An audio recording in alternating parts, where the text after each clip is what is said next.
Hello, biology students. Welcome back to another video. And today we're going to be talking about what is ecology. Just so we're all on the right track, this is Unit 2A, Lesson 1. Let's start with a brief answer to the question on the previous slide. Ecology is the study of living organisms and their interactions with other organisms and the environment around them. When we think about biology as a whole, ecology is big biology. It's about the interconnections between everything in the environment, the living things and the non-living things. When we talk about ecology, there are many layers of organization, and so we're going to start at the biggest one and work our way down to a smaller one. The biggest layer we have is the biosphere. Let's think about that word for a minute. Bio, we already know, means life, and sphere, a sphere is a circle, the 3D circle. So the biosphere, the life sphere, is a term used to describe all the living parts on Earth and all the parts of Earth that support life, like land and sea and air. So when we're talking about the biosphere, really we're talking about the entire Earth. The next level smaller is a biome. A biome is a collection of similar ecosystems. You've probably in the middle school or sometime in the past done a biome project where you talk about the rainforest, as in all the rainforests all over the world, or the Arctic, as in all of the Arctic ecosystems all over the world. Well, if a biome is a collection of similar ecosystems, it makes sense that ecosystem is the next level down. So ecosystem is all the biotic and abiotic factors in one area. Now, I know that biotic and abiotic are vocabulary words, and I'm going to define them in just a minute, so hold that thought. A community is all of the living, or biotic factors in an area. So here we have a little bit of a definition of biotic. It's anything that's living. A population is all of the individuals of one species. So if we think about community again, community is a collection of all the populations. And inside population we have an individual, which is one organism. So we can see in this image over here, we have a single individual elk, we have a population of elk, we have a community which includes moose and lynx and owls and some rodents down here. An ecosystem also includes the streams and rocks and the winds. The biome would be this whole giant stretch across Canada, and then of course at the very biggest level is the biosphere. When we consider a single individual, we can talk about that individual's environment. An environment describes the conditions and factors surrounding an organism. The difference between this and an ecosystem is that an ecosystem looks at everything as a whole, and an environment is looking from one individual's perspective. So when we look at factors that can affect an individual, there are two kinds. Biotic factors, bio meaning life, are factors that are alive, biological factors that impact an organism. Two examples could be the food source for that organism or predators that potentially could eat the organism. Abiotic factors, A means not when it's in front of a word like that, so they're not living factors that impact an organism. Examples could be pollution or terrain, like if it's really flat or really hilly. So at this point, I want you to pause the video and write some more examples of each. Here's another activity for you guys to do with biotic and abiotic factors. There are three images here. One on the top left is a locust storm, this one here.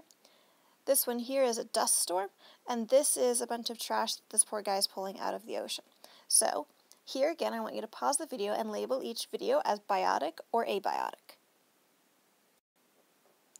Alright, so here I have another activity slide for you. This one's a bit of a pre-test. I want you to look at the picture of the pond in a temperate forest ecosystem. There are some animals flying or swimming or hopping around there, and I want you to create a valid food chain using the organisms in that ecosystem. I also at the bottom want you to fill in the blank. All food chains have to start with blank. After you make your food chain and fill up that blank, we're going to go on to some more notes so you can check your own work. So go ahead and pause the video and make your food chain now. This should be a review from some classes in middle school, hopefully, but here's a definition of a food chain. A food chain is a series of steps in an ecosystem in which organisms transfer energy by eating and being eaten. And the really important word here is energy. This is really what we're talking about, and where the energy flows and how the energy moves. So, between each of your organisms from the last slide, you should have drawn an arrow. In what direction did you draw that arrow? Pause it here and go back and look. Okay, so now you know which direction you drew the arrow, and I'm going to tell you which direction the right way. Like I said before, energy is the super important thing we're talking about here, so the arrow shows the direction of the energy flow. So we should have had the arrow go from the eaten animal to the eater, because that's the way the energy is going. When you look at your food chain, you can see quite clearly it's a chain, but it's not a cycle. So take a second now and think about what is missing that you would need in order to make this a cycle. Here's that answer to the fill-in-the-blank question you had earlier. Organisms that start off food chains are primary producers. Like the name sounds like, primary means first, so these are the first initial producers of energy-rich compounds for consumption. They're also called autotrophs, which means organisms that convert either sunlight or chemicals into biologically usable energy. So if you've heard of photosynthesis, that's the process of converting sunlight into biologically usable energy, and chemosynthesis is the same thing using chemicals. So typical examples of primary producers or autotrophs are plants like algae or trees, or they're really cool bacteria that live at the volcanic sea vents deep in the ocean. Those are usually the chemosynthesis organisms. However, most of the diversity of the kingdom of life are consumers. Consumers rely on other organisms, namely the primary producers, in their environment for energy and nutrients. Another word for consumers is heterotroph. Think about this word. Hetero means different, troph means to eat, so an autotroph means self-feeding. In this case, heterotroph means different feeding. It means they have to get their food somewhere else, not from themselves. And that's exactly what the definition says. They must acquire energy from other organisms. If we think about trophic levels, they're the level an organism holds in a food chain. So the very first thing would be the first trophic level. Those would be our autotrophs, or our primary producers. And the second level would be a consumer. Not all consumers live in that second trophic level. We have to consider what type of consumer there are. So first we have herbivores. Think herb meaning like the tasty plants you put in your food. So herbivores eat plants. Leaves, roots, nuts, and seeds for their energy.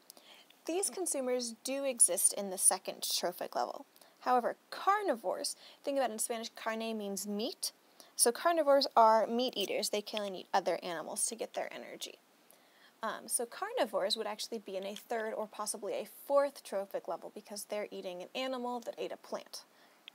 Omnivores, on the other hand, can exist at multiple trophic levels because they eat everything. So think about this guy eating a burger. He's eating the meat from the burger, and then the pickles on tops are plants. So yes, us humans, we are omnivores. There are, in fact, 3 other types of consumers that are not talked about quite as often.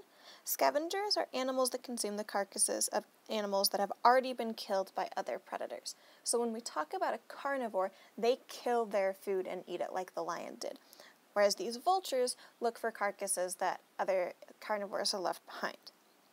Decomposers feed by chemically breaking down decaying organic matter. So these are the mushrooms and the lichens and the moss that you see on fallen trees that are slowly breaking down that tree.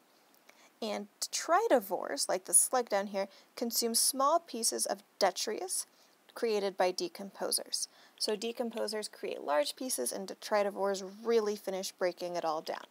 This allows some of those nutrients to go back into the soil to be used by plants again.